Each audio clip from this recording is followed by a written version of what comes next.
জাতীয়তাবাদী আইনজীবী ফোরাম হাসিনা দোসরদের সরাতে 1 মাসের আলটিমেটাম। ক্যান্সারে আক্রান্ত শেখ হাসিনা, যা জানা গেল।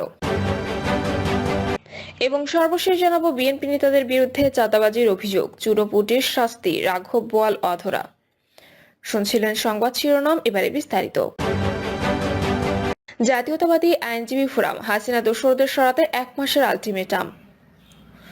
প্রশাসন থেকে শেখ হাসিনা দোসরদের সরাতে অন্তর্বর্তী সরকারকে 1 মাসের আলটিমেটাম দিয়েছে জাতীয়তাবাদী আইনজীবী ফোরাম। সংগঠনের সভাপতি অ্যাডভোকেট জয়নুল আবদিন বলেছেন, 1 মাসের মধ্যে প্রশাসনের মধ্য থেকে আইন শৃঙ্খলা বাহিনী থেকে ফ্যাসিস্ট দোসরদের সরাতে হবে, অন্যথায় আইনজীবীরা কালো কোট পরে রাস্তায় নামবেন। দুপুরে সুপ্রিম কোর্ট বার ভবনের সামনে বিক্ষোভ সমাবেশে জয়নুল আবদিন একথা বলেন। এ সময় অবিলম্বে কুমিল্লা আইন শৃঙ্খলা বাহিনীর হেফাজতে যুবদল নেতা মোহাম্মদ তৌহিদুল ইসলামের মৃত্যুর জন্য দায়ীদের আইনের আওতায় আনার দাবি জানান। ফোরামের মহাসচিব ব্যারিস্টার কায়সার কামাল বলেন, তৌহিদুল ইসলামের মৃত্যুর ঘটনায় অবিলম্বে নিরপেক্ষ তদন্তের মাধ্যমে দোষীদের খুঁজে বের করে শাস্তি নিশ্চিত করতে হবে। ক্যান্সারে আক্রান্ত শেখ হাসিনা, যা জানা গেল। প্রাণঘাতী ক্যান্সারে আক্রান্ত ক্ষমতাচ্যুত প্রধানমন্ত্রী শেখ হাসিনা। এ অবস্থায় তার কোনো রাজনৈতিক আশা আকাঙ্ক্ষা নেই। যতদিন বেঁচে থাকবেন রাজনীতি ছেড়ে পরকালের পাথেও জোগাড় করতে চান তিনি। শেখ হাসিনা স্বাক্ষর করা এমনই একটি বিবৃতি সামাজিক যোগাযোগ মাধ্যমে ঘুরছে। এবার সেই বিবৃতিটির সত্যতা যাচাই করেছে fact checking platform rumour scanner. গত 28শে জানুয়ারি নিজেদের অফিসিয়াল ফেসবুক পেজ থেকে ফেব্রুয়ারি মাসে অন্তর্বর্তী সরকারের বিরুদ্ধে রাজনৈতিক কর্মসূচি ঘোষণা করেছে আওয়ামী লীগ। ঘোষিত কর্মসূচি অনুযায়ী 1 ফেব্রুয়ারি থেকে 5 ফেব্রুয়ারি লিফলেট বা প্রচারপত্র বিলি, 6 ফেব্রুয়ারি প্রতিবাদ মিছিল ও সমাবেশ, 10 ফেব্রুয়ারি বিক্ষোভ মিছিল সমাবেশ, 16 ফেব্রুয়ারি অবরোধ কর্মসূচি, 18 ফেব্রুয়ারি দেশব্যাপী সকাল সন্ধ্যা সর্বাত্মক কঠোর হরতাল। এছাড়া বিজ্ঞপ্তিতে শেখ হাসিনাকে প্রধানমন্ত্রী হিসেবে উল্লেখ করেছে।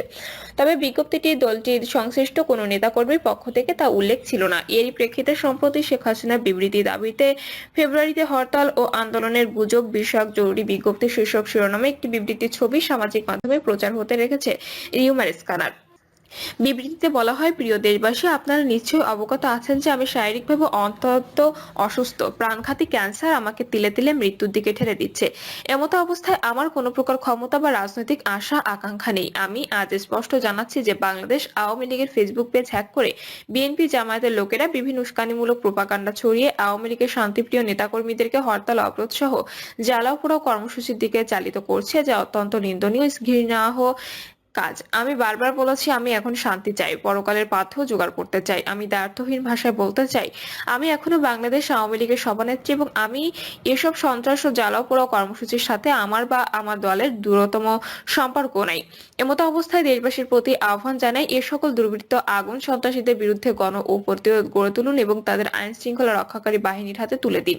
জয় বাংলা, জয় বঙ্গবন্ধু, বাংলাদেশ চিরজীবী হোক। রিউমার স্ক্যানার টিমের অনুসন্ধানে জানা যায়, শেখ হাসিনা বিবৃতি দাবিতে ফেব্রুয়ারিতে হরতাল ও আন্দোলনের গুজব বিষয়ক জরুরি বিজ্ঞপ্তি শীর্ষক শিরোনামে প্রচারিত এই বিবৃতিটি আসল নয়।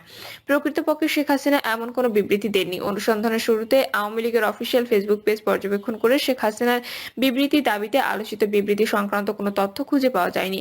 পরবর্তীতে আলোচিত বিবৃতির ছবিটি পর্যবেক্ষণ করে এতে কিছু অসঙ্গতি পরিলক্ষিত হয়। বিবৃতির ছবিটিতে ভারতীয় জাতীয় প্রতীক হিন্দি ও বাংলার সংমিশ্রণ, শেখ হাসিনার নাম হিন্দি ও ইংরেজিতে থাকার মতো অসঙ্গতি দেখা যায়।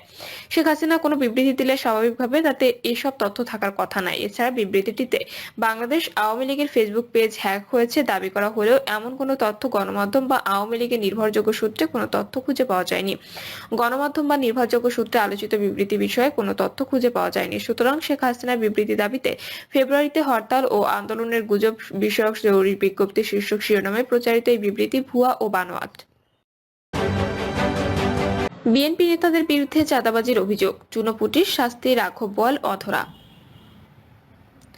ডক্টর মোহাম্মদ মোজাম্মেল খান নামে দুর্নীতি দমন কমিশনের একজন কমিশনার ছিলেন। হাসিনার অলিগার্ক এই ব্যক্তি প্রায়ই হুঙ্কার দিয়ে বলতেন, চুনোপুটি নয়, দুদকে রাঘব বোয়ালও ধরা পড়েছে। দুদকের 5 বছর দায়িত্ব পালন করা ওই কমিশনের সময় বিরোধী দলের লোকজনকে হয়রানি করা হলেও আওয়ামী লীগ সরকারের রাঘব বোয়ালদের কাউকে স্পর্শ করা হয়নি। বর্তমানে দেশের সবচেয়ে বড় এবং জনপ্রিয় রাজনৈতিক দল বিএনপির অবস্থা হয়েছে সেই দুদকের মতোই। দীর্ঘ 15 বছর জুলুম, নির্যাতন এবং হামলা মামলা কারাভোগ করা কিছু নেতার বিরুদ্ধে চাঁদাবাজির অভিযোগ উঠেছে। জামায়াতে ইসলাম ইসলাম ও আওয়ামী লীগের দাবেদার গণমাধ্যমগুলো বিএনপি চাঁদাবাজির খবর ফলাও করে প্রচার করেছে। বিএনপির কেন্দ্র থেকে পদক্ষেপ গ্রহণ করে অভিযুক্ত কিছু নেতাকে শোকজ করা হয়েছে। অনেকের বিরুদ্ধে শাস্তিমূলক ব্যবস্থা গ্রহণ করা হয়েছে। কিন্তু সেই দুদকে চুনোপুটি রাঘব বল ধরার গল্পের মতোই চাঁদাবাজি এবং হাসিনার অলিগার্ক লুটেরাদের আশ্রয় প্রশ্রয় এবং তাদের কাছে দেনদের অভিযোগে দলের কিছু চুনোপুটির বিরুদ্ধে ব্যবস্থা গ্রহণ করা হলেও রাঘব বলরা রয়েছেন ধরাছোঁয়ার বাইরে। হাসিনা পালানোর পর পরিবহন সেক্টর কোনো কেন্দ্রীয় নেতার লোকজন দখল করে চাঁদাবাজি বাণিজ্য করছে সেটি সবাই জানেন। আবার দীর্ঘ ৮ বছর পর ভারত থেকে ফিরে এসে কোন নেতা লুটেরা ব্যবসায়ী গোষ্ঠী এস আলমের মালিকানাধীন গাড়িতে চড়ে নিজের এলাকায় গিয়ে সংবর্ধনা নিয়েছেন এবং সেই গাড়ি বহরের দৃশ্য সোশ্যাল মিডিয়া ভাইরাল হয়েছে তা ওপেন সিক্রেট। কেন্দ্রের এই প্রভাবশালী নেতাদের বিরুদ্ধে ব্যবস্থা না নিয়ে দুদকের মতো দলের চুনোপুটির বিরুদ্ধে ব্যবস্থা নেওয়া দলটি চাঁদাবাজি বন্ধের উদ্যোগে সুফল আসছে না।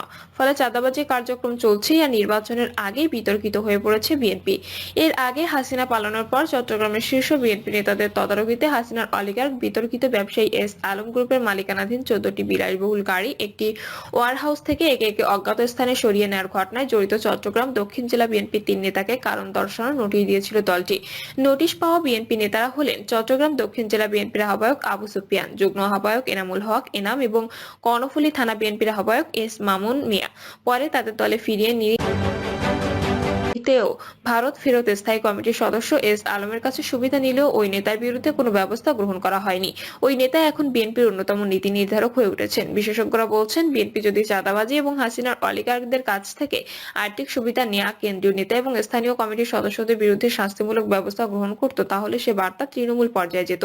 এতে চুনোপুটি নেতারা সতর্ক হতেন। রাঘব বল তথা স্থানীয় কমিটির চাঁদাবাজ ও অসাধু সুবিধা গ্রহণ করা নেতাদের কেন্দ্র রেহাই দেয়নি।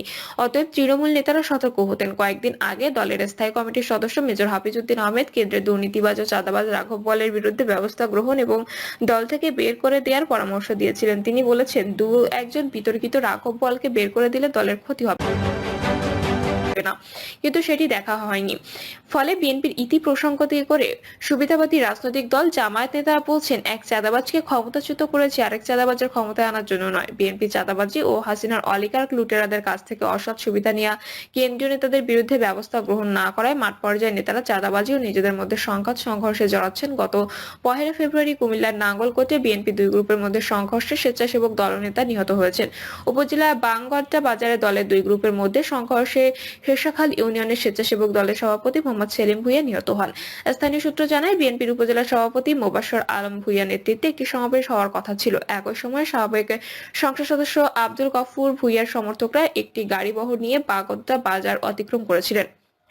এ সময় দুই পক্ষের মধ্যে সংঘর্ষ বাধে এবং সেলিম ভুঁইয়া নিহত হন। এর আগের দিন পাবনায় চাঁদা দিতে না যাওয়ায় বাস পুড়িয়ে দেওয়ার অভিযোগ ওঠে যুবদল নেতার বিরুদ্ধে। 31 জানুয়ারি রাতে মালিগাছা ইউনিয়নের শঙ্করপুর এলাকায় তামিম ট্রাভেলস নামে যাত্রীবাহী ওই বাস পোড়ানোর ঘটনা ঘটে।